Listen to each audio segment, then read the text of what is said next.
sesuai dengan apa yang diminta oleh Ketua, kita menyebutkan nama. Nama saya M. Nasir Jamil, A410, Daerah Pemilihan Aceh, Fraksi Partai Keadilan Sejahtera. Yang saya hormati pimpinan KPK, dalam hal ini Ketua KPK, kemudian juga LPSK, Komnas HAM, dan Komnas Perempuan. Saya tadi sudah mendengar dan menyimak apa yang disampaikan oleh masing-masing lembaga terkait dengan laporan keuangan tahun 2022, hasil pemeriksaan semester Badan Pemeriksa Keuangan tahun 2022, dan pembahasan RKKL tahun 2024. Mungkin kalau kita mau jujur, di antara tiga lembaga yang ada di depan kita saat ini, orang yang paling populer itu pasti dengan KPK. Siapa yang tidak tahu KPK di negeri ini?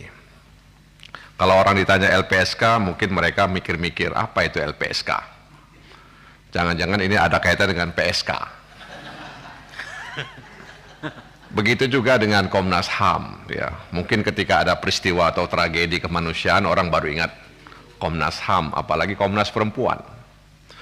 Nah, karena itu tidak ada jalan lain kecuali kita memasifkan, ya, informasi kepada masyarakat banyak. Apalagi hari ini kejahatan semakin tidak terbendung. Dan kejahatan itu bukan hanya dilakukan oleh orang kecil, tapi juga dilakukan oleh orang besar. Nah, karena itu kepada KPK saya menyampaikan selamat karena ternyata usulan anggaran tambahan langsung disetujui oleh Menteri Keuangan. Nah, karena itu memang kami berharap agar program-program yang diusung oleh KPK itu bisa berjalan dengan baik, dan namanya juga keren-keren Pak Firly. Ada paksi, ya, ada api, ada paku. Orang dengarnya udah ngeri gitu ya. Jadi ini mau maku siapa kira-kira ya? Kalau api ini mau bakar siapa kira-kira begitu. Memang kalau kita lihat, karena kita mulai tahun ini atau pertengahan tahun ini sampai tahun depan itu memasuki tahun politik, ada sejumlah program yang tadi yang ditawarkan oleh KPK menyangkut dengan bagaimana menghadirkan pemilu yang berintegritas. Ada penyelenggara, ada peserta, dan ada orang yang disasar oleh pesta demokrasi ini. Nah, harapan kami mudah-mudahan ini bisa berjalan dengan baik, karena memang yang namanya transaksional itu kadang Pak Firly sulit untuk kita hindari. Ya, berusaha kita, tapi memang sulit untuk kita hindari. Pengalaman orang-orang tua yang dulu pernah berpartai di masa Orde Baru, ketika hanya 3 partai, mereka mengatakan sangat-sangat, bahkan hampir kami tidak pernah mendapat proposal. Jadi ketika di era Orde Baru, hampir-hampir mereka tidak pernah didatangi oleh masyarakat untuk menyampaikan proposal ini, proposal itu. Tapi ketika reformasi hadir, kemudian banyak partai, maka proposal pun di meja anggota parlemen itu tidak terhitung jumlahnya. Nah, oleh karena itu maaf, kita KPK diharapkan dengan programnya ini bisa ya membantu partai politik, membantu masyarakat, membantu negara agar kita bisa mengurangi. Kalau mengikis, bukan saya pesimis ya Pak Firly, ya bukan saya pesimis. Kalau mengikis habis rasa-rasanya ya belum bisa kita lakukan. Oleh karena itu kita melakukan mitigasi, mengurangi resiko agar masyarakat itu bisa cerdas dalam menggunakan hak politiknya. Nah, karena itu sekali lagi mudah-mudahan KPK bisa beririsan dengan anggota Komisi 3 khususnya dalam melakukan sosialisasi terkait dengan hal-hal yang memang itu bisa dilakukan antara anggota Komisi 3 dengan Komisi Pemberantasan Korupsi, terutama menyangkut dengan desa anti korupsi di kabupaten kota. Dan tentu saja kami sangat berharap agar KPK bisa bersama-sama dengan kami.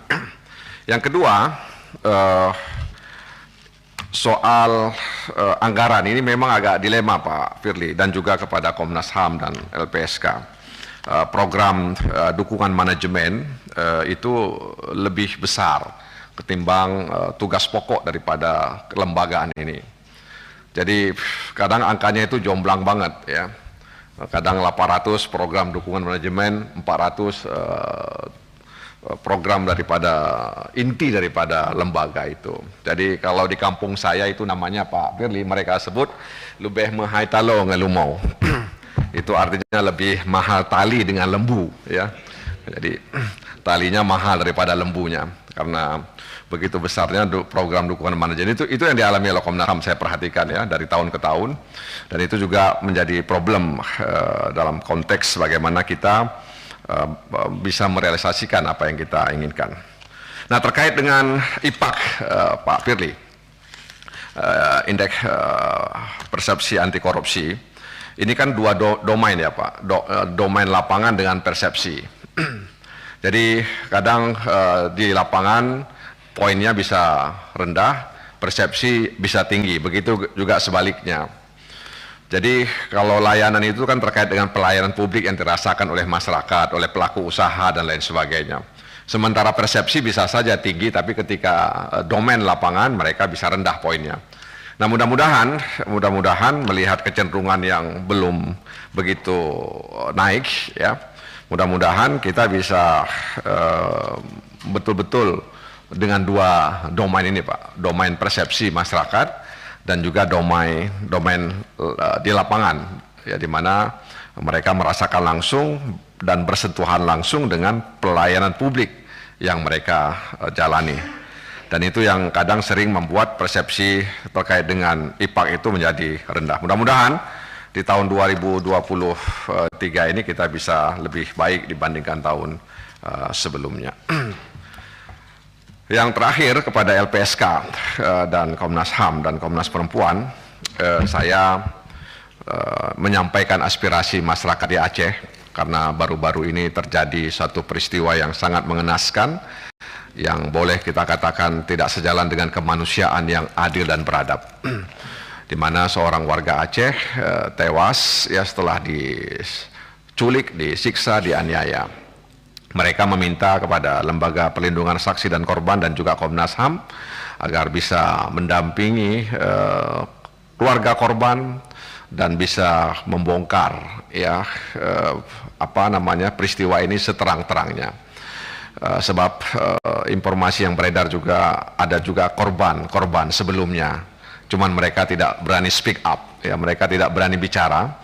Mudah-mudahan dengan pendampingan LPSK dan Komnas HAM kita akan bisa melihat ini dengan terang menderang, dan kemudian kita bisa menyusuri korban-korban sebelumnya yang tidak berani speak up, yang tidak berani bicara. Nah, ini harapan masyarakat Aceh yang disampaikan kepada saya, agar saya bisa menyampaikan kepada lembaga-lembaga yang punya kompetensi, yang punya otoriti ya, untuk menindaklanjuti kasus ini, dan mudah-mudahan ini momentum ya untuk membersihkan atau terang menerangkan yang gelap terkait dengan berbagai macam isu yang mengikuti peristiwa itu Pak. Jadi ada banyak spekulasi yang mengikuti peristiwa itu, mudah-mudahan Komnas HAM dan LPSK ya bisa membantu itu. Dan yang paling terakhir yang disampaikan kepada Komnas HAM itu soal penyelesaian pelanggaran HAM berat non-yudisial ya. Jadi di sana pemerintah mengambil data dari Komnas HAM, sementara korban-korban itu tidak terdata dengan baik ya, tidak terdata dengan baik, alasannya tidak cukup anggaran. Jadi ketika saya tanya dengan para korban, kenapa Komnas HAM tidak kemudian mendata semua orang, jawaban dari Komnas HAM kata mereka, karena Komnas HAM tidak punya anggaran untuk mendata data itu semuanya. Nah, oleh karena itu saya berharap penyelesaian pelanggaran HAM berat non-yudisial ini kita hormati, kita respect, karena negara punya perhatian meskipun mereka masih mengharapkan penyelesaian secara yudisial. Harapan kami mudah-mudahan ya